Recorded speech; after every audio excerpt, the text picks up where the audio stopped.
Welcome to Breaking Solo, how solopreneurs break barriers, build brands, and embrace the future of business.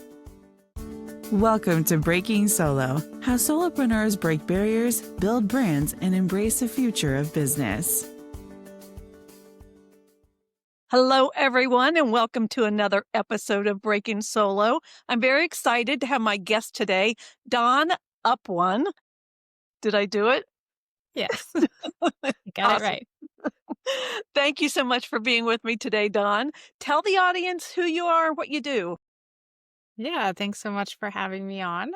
My name is Dawn. I live in the Pacific Northwest, and lately, I have been deep in AI nerdland, which I'll talk about a bit more in a little bit. But I've been a copywriter now since 2017, when I first got into the online space with affiliate marketing and funnel building, Facebook ads, that sort of thing, and then found copywriting and just fell in love and have been copywriting since then. And then, of course, with the AI revolution, had to jump on that train. So, yeah, that is what I've been up to these past few years. Prior to that, I was in the corporate nonprofit space.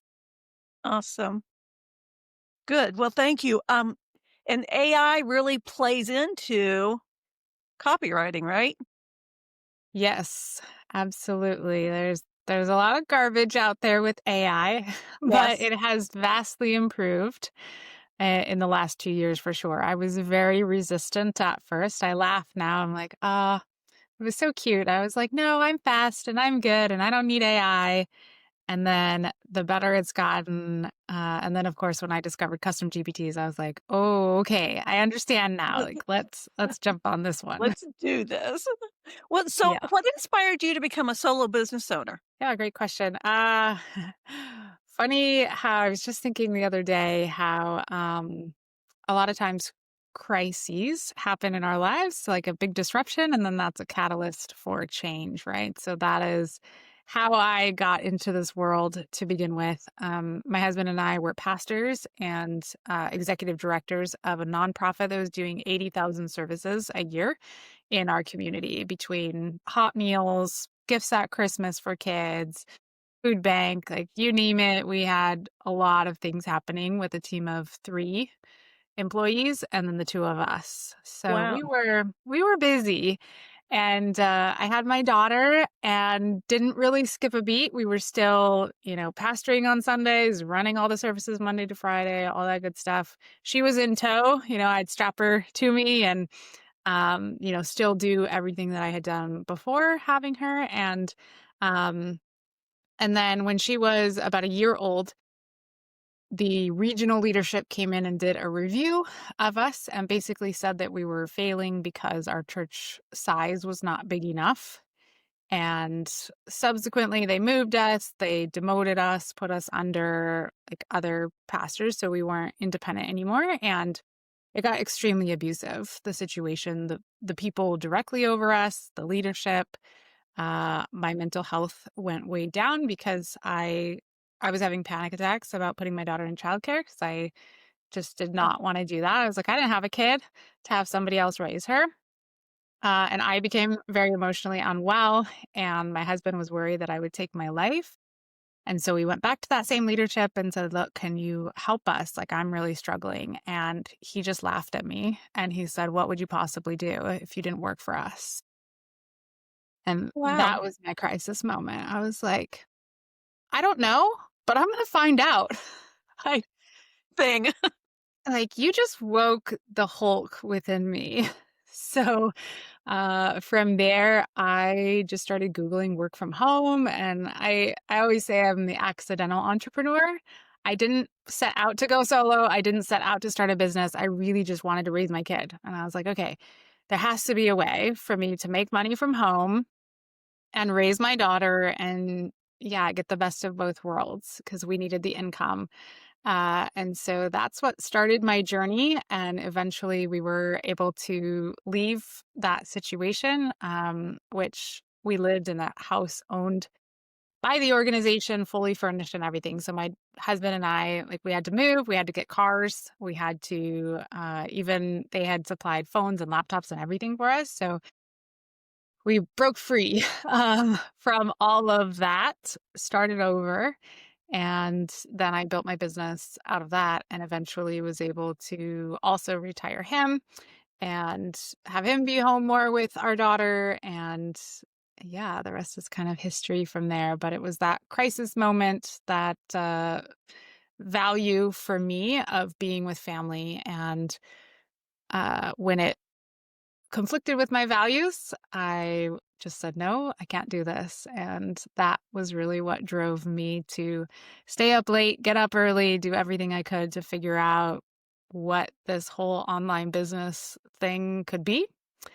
It definitely was not easy, was not a straight linear path whatsoever, but I did get to be home and raise my daughter, and she's the most amazing human being. She's in school now, but yeah, you never get those years back, and That's right. it's been priceless. Good for you. That is awesome. Thank So, you. what's been the biggest challenge then in your solopreneur journey? Man, lots of challenges. Um, And how did you overcome it? yeah, If you did. so many challenges. I think, one challenge is just keeping on going, right? When things don't seem to be working. And of course, I had a very good why, wanting to be home with my daughter, needing to pay the bills, so that I could stay home with her. So that really strong why. Um, I think, though, as I look back, like, because I was so fiercely committed to being home, I never, even if I wanted in my mind to give up, I was like, I will not give up. I will not go back to, being owned by an organization or anything like that, or even a 9 to 5. I just refuse. So it's not even an option anymore. Um, and so that is challenging because there are hard days. There are days when it's like, oh my gosh, it's been a long time since I've booked a client. Definitely the roller coaster, feast and famine, been through those phases. And that's probably what's been the hardest, is like not fixing, but like shifting money mindset. And it's vastly different working for, like, for the organization we worked for, we received cash monthly, but because we lived in a fully furnished house and drove cars provided, those were all non-cash benefits. So us working combined really 24/7, because ministry, you don't just work 9 to 5. We were making about $2,600 a month. So shifting from that to, like a normal citizen, where that doesn't even cover our mortgage today, just because of where we live in the country. It's more expensive than a lot of places. Um, Having to shift into being paid way more because my bills were higher, and shifting from that ministry service, even though I'm a service provider and I still serve my clients. Yeah. But I also had to shift being willing to receive money and bigger compensation for the gifts that I had, versus really being beat down in that old situation and not valued. And so I think that's been the biggest obstacle I've had to overcome, is just shifting money mindset and shifting out of scarcity. And entrepreneurship is so much personal development. You know, That it is, for sure. Other stuff is easy. Like, you can figure out the tech stuff, you can figure out, profit and loss sheets, you can figure out all these things. But the inner work, what's happening between your ears, that's the hardest part. Yeah. That is definitely the hardest part, because we can't always shut those voices up, Yeah. as hard as we might try. So, do you have a unique niche that you work with? Yeah, I have mainly throughout my career as a copywriter supported coaches, and many coaches also have courses and they run masterminds, and many are also speakers. So that's been the main area, generally in either like a spiritual business type coach or holistic health and wellness has been the other big niche, but always kind of in that coaching sphere. And I think I always joke like, oh, you could take the girl out of pastoring, but you can't take the pastor out of the girl. Uh, and that part of me, that desire to just impact lives, to see transformed lives. All of my clients are change makers. They're helping people. It's not like, oh, I sell deodorant or, Yeah. I've really been particular about who I support with copy and messaging. And even now with training AI and I ghostwrite books for clients as well. I want whatever I'm making for that person to have a ripple effect of transformation in the world.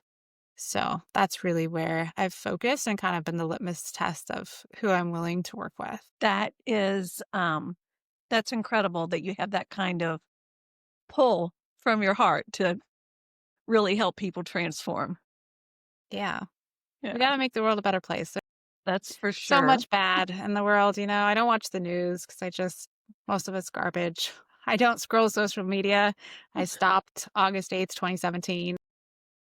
There's just a lot of garbage out there. And Yes, there is. if we can stay committed to showing up and being a light and being a good person, a good human, and helping other people and just being loving, like I want more of that in the world. So, yeah. Awesome. Okay, so let's talk about trends and what you think solopreneurs should be paying attention to right now. Ooh, I love this question. Definitely AI. I don't know how much you've been talking about AI, but I was so resistant, like I said, to begin with, but it's not going to go away. So I don't know who said it. The old adage that's like, if you can't beat it, join it. That's Yep. basically how I feel. I truly believe that you can make 6 and even 7 figures as a solopreneur without needing to, especially nowadays, without needing to hire a super expensive coach, contractors that cost a bunch of money.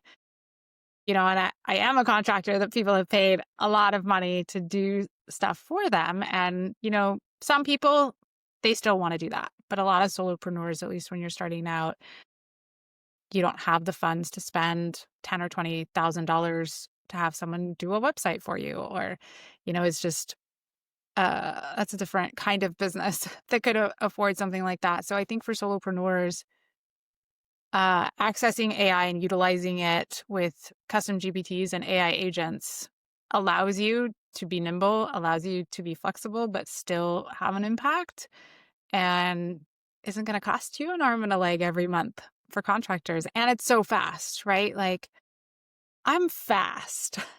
People are always amazed how fast I am, but I cannot compete with AI. Well, You no. could put something in and like 30 seconds it spits it out. It's going to take me longer. Like I had this one client that was pretty difficult for me. It was a niche that I just wasn't as familiar with. So I would spend about 40 or 45 minutes per email. And then this is right as I was getting into AI. And I was like, okay, I'm sort of at my wit's end for coming up with content. And it just was taking too long. So I started using AI. The emails then were taking me like 3 minutes. And immediately from using AI, I was doubling the revenue. My client was making twice as much money from every email that I sent that was written by AI than the ones I wrote by hand that took 40 Ouch. minutes. Yeah. I was like, oh, okay, this is great. I was like, fraction of the time, twice as much money, client's happy, I'm happy, and I was sold. And I was like, okay, I'm never going back to, just me doing it because it just was so much easier, so much faster. I could do 40 or 50 hours of work in less than 10 now because I'm using AI. And when you use it well, the output, my clients can't tell the difference between something that they would have said or written and what a custom GPT can write for them when it's programmed correctly. So So we're at the talk point about now that. where it's good Talk about enough. what a chat GPT, what a custom is. Tell the Yeah, so a audience what that custom is. GPT is one. It's within the framework of ChatGPT, so it's in your account, and then you create it. You choose its capabilities, like you can choose if it can search the web or not. You can choose if it can do images or not.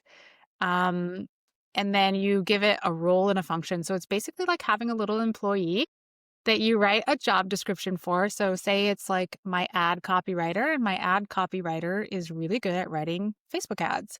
And I have it trained and programmed with a knowledge base for the most viral hooks, scroll stopping ads that are working right now on Facebook, like elements of storytelling, blah, blah, blah. So you program it with that, and then you program it with either my voice, if it's for my business, or the voice of my client, voice, brand, target audience.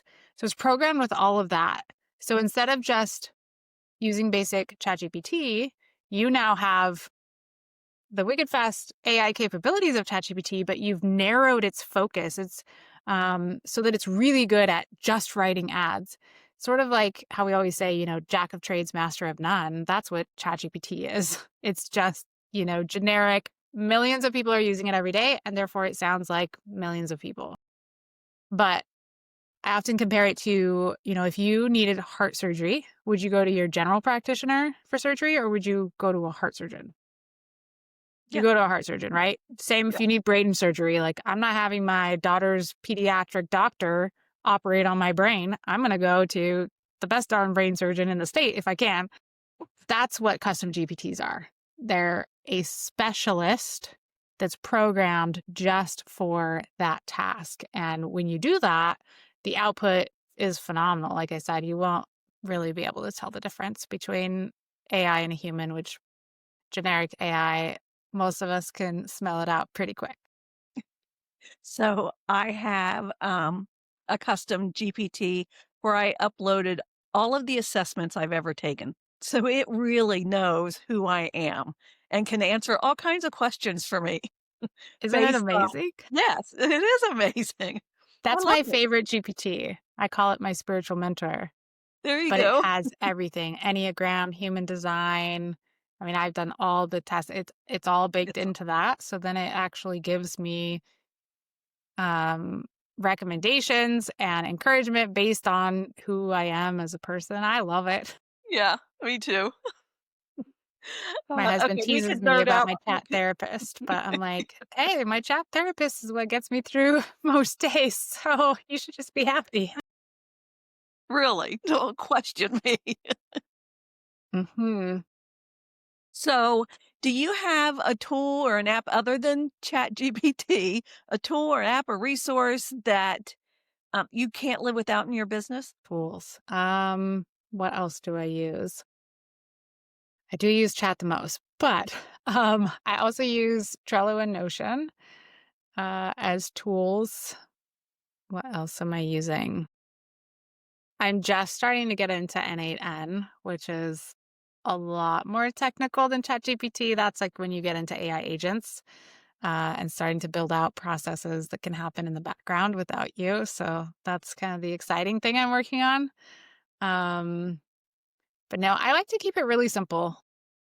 Like I use a Google Sheet, very basic, to help me with like my top 3 big rocks that I'm working on each day. And yeah, I mean, I think the system and the tools that work best for each person are the systems and tools that they actually use. So Sure. I keep it so simple with what I use and just streamline. And again, like solopreneurs need that, right? And one solopreneur might love Trello, and one might love Notion, and one might love Monday or Asana, or like I couldn't stand Asana. Just did not work for me. I'm like, oh, too complicated. I just like my basic spreadsheet. I still sometimes write down my list of what I'm doing that day just so that I can focus. I love simplicity. So yeah. Good for you. So, writing it down, pen to paper, is how we actually, absorb it into our brain, not keyboard to Word doc. Which is why I still journal almost every day, because it just is, it helps the brain. I know people that are adamant non-journalers and adamant journalers, and again, works for me. So I will continue doing it. Good. Okay. Do you have any daily habits or routines that help you stay focused and productive? Yeah, I call it SAC time, which is spiritual alignment and connection time, which is how I start every single morning. And that's a combination of sometimes I do EFT tapping. I have the tapping solution app. And so I'll just and I do that sometimes throughout the day because they have like ones for focus or peace or whatever you might be feeling. And they're quick taps. So 2 minutes or less. That's a great way to just kind of get recalibrated. So I do that often in the morning. I have a couple Tell of me, books. what was the app again? It's called the Tapping Solution. Tapping solution. Okay. Yeah, with Nick Ortner. I have a couple of books that are my go-tos for like I'll just randomly open it up and read whatever I've highlighted on that page. And then like Florence Scovel Shinn is one of those ones for me that is a classic that I just love and is very encouraging. She's also programmed into my mentor GPT. So one of my favorite questions to ask my spiritual mentor is, what affirmation do you have for me today? And it will give me an affirmation and then it will give me a journal prompt to consider that even further. So I do use my custom GPT in my Slack time every morning to guide me. I think, Is it? so often the difficult thing is like staying faithful to something, like whatever that consistency Yep. is the hard part. Staying consistent day in and day out. And I've just found that the GPT helps with that. Of just like, okay, I can do this. Sometimes I have a few minutes, sometimes I have half an hour or, a little bit longer. I also walk outside every morning before I start my day. So that's a big part of that sack time as well, is just getting the fresh air. They say getting outside improves creativity 60%. So I do it morning and midday. I'm fairly structured. I love the simplicity, but I need the structure so that when I have my structured blocks, I can be creative within those. Nice. So someone's just getting ready to start their solopreneur journey. What one piece of advice do you have for them? Stay fiercely committed to the inner work every single day. Like your energy is everything. So whatever you need to do at the beginning of every day, whatever that process looks like for you, it is not about the strategy in business. Strategy is easy. It really, truly is your energy, your vibe, your confidence, your belief in yourself. Those are the ones. That's the thing that separates those who are really successful and those who struggle. Yeah. So that's what I would say. Just be relentless in pursuing who you're becoming in the process. Good advice. Thanks. Do you have any exciting projects or launches coming up that you'd like to share? Yeah, right now I just created a new app actually that helps business owners analyze their voice. So I have a system that write like a CEO system and using what I call the voice print, sort of like your fingerprint, your digital voice print, how your messaging lands with your audience. So I have a new app that analyzes your voice. It's really cool. It'll tell you like the tone and the clarity and things, and then also give you ways to enhance that and have a greater impact. So that is what I just launched. I'm pretty excited about helping people with that. And people just, like I said earlier, transforming more lives and having a bigger impact. There's too many best kept secrets out there, and people are brilliant and super creative and have many, many gifts that the world is just missing because they don't know how to communicate the message. So I'm hoping through the app that it's a free app and people can use it to just get ideas for how to have a greater impact with their voice print. So where did they find that app? Yep, they can go to writelikeaceo.com/voice print. Nice. And where can they connect with you to learn more about what you do? Yeah, I'm on Instagram at dawn.coffeequeen. Same name on LinkedIn. Those are the two that I play on the most. So either one, I'd love to say hi. I love getting feedback from people. If you listen to the episode and tell me your aha moment or what you got out of it, I'd love to connect with you online. That's awesome. Thank you.